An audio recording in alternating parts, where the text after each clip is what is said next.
Motor वाहन अपघातात जखमी झालेल्या व अपंगत्व आलेल्या व्यक्तींना किंवा त्या अपघातात निधन झालेल्या व्यक्तींच्या आश्रितांना नुकसान भरपाई देण्याची तरतूद आहे।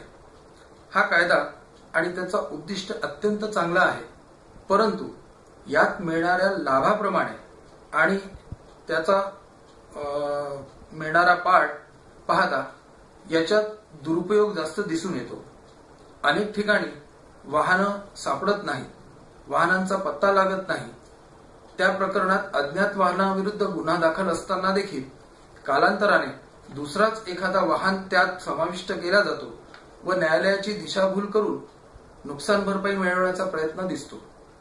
अनेक ठिकाणी चालकांजवळ परवाने नसतात, ते नसताना त्या ठिकाणी चालक सुद्धा बदलवला जातो असे करून, किंवा अनेक ठिकाणी अपंगत्व आलेले नसताना देखील त्याप्रमाणे वैद्यकीय अधिकाऱ्यांकडून प्रमाणपत्र घेतले जातात व त्याप्रमाणे न्यायालयाला दाखवून त्याप्रमाणे नुकसान भरपाई उचलण्याचा प्रयत्न दिसतो।